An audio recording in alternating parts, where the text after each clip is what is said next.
Para magkaroon ng kultura ng kapayapaan, kailangan umpisahan sa pagkabata. So, nagko-collaborate na kami doon. Pero this one is just a special project where we are going to involve only 30 principals and 30 barangays. But we're hoping na, especially after elections, we can continue this so that the principals all over the country can in fact be a very good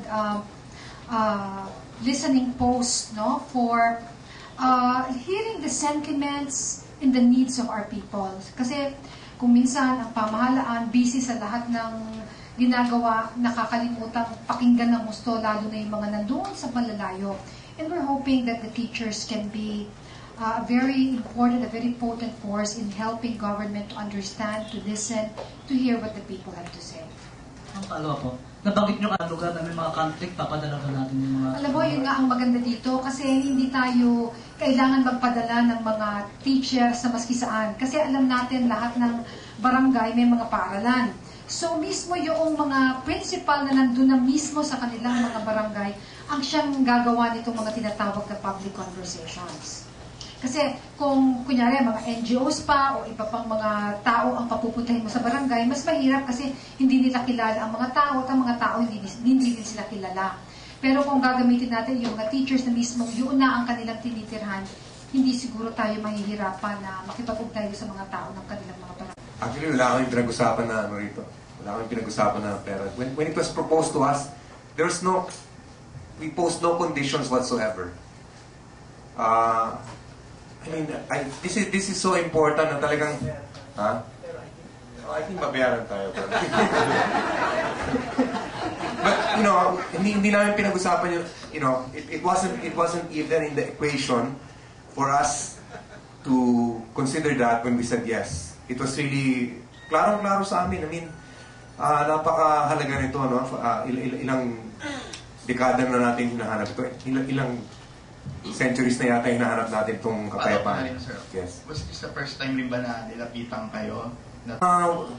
Gumawa na rin kami ng mga ibang projects na for DepEd, yung repair of the schools, na kami mga ibang pinasukan na gano'n.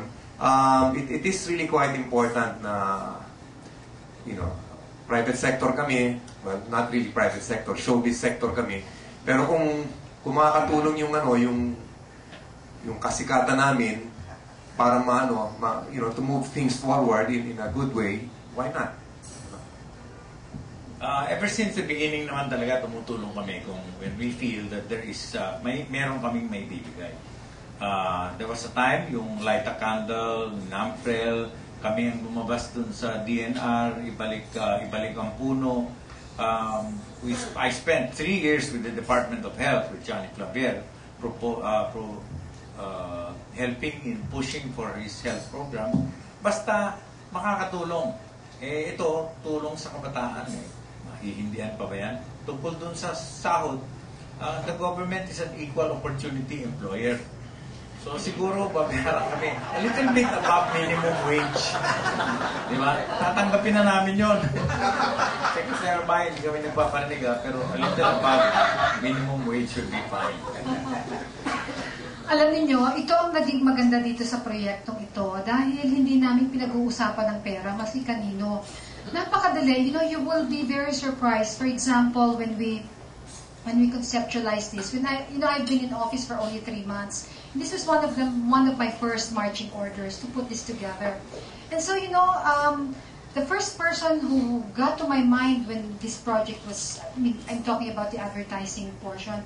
The first person I thought of was Emily Abrera. I don't even know her, but I know she's a multi-awarded advertising executive. She's retired. And I asked somebody, do you know her number? And she gave it to me. And within minutes, I got to her. And she immediately responded to me. And we started to work. So with Mercy Abad, you know, walang humihingi sa amin ng bayad. Lahat talaga out of their own good spirit, no? Kaya magaan na napakagaan namin nagawa itong proyektong ito. Siguro marami sa mga tumulong sa amin ang iniisip nila, ang kapayapaan, walang presyo, hindi mababayaran.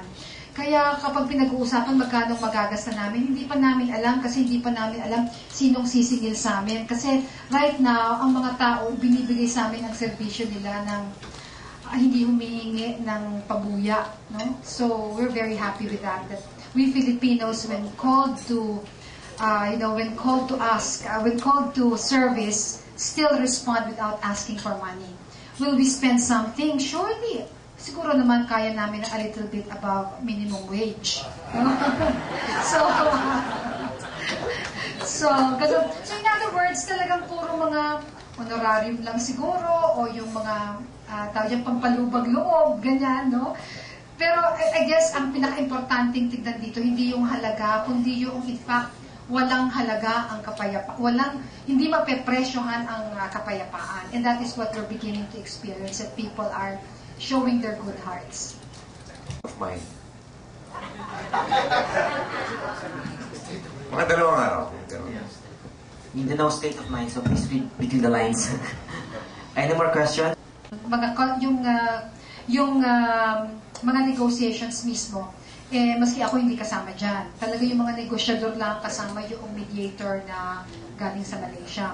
When it comes to the consultations, by all means, for as long as the schedule of the APO can afford it, we would love to have them there. And I'm sure the people who will attend would love to have them there. Which brings me to the other question which I had not answered. Bakit 300 lang?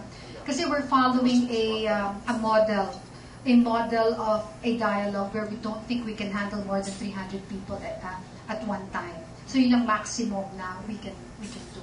So it's a model of talking, a model of dialoguing that we had tested before, and we know that 300 works. 300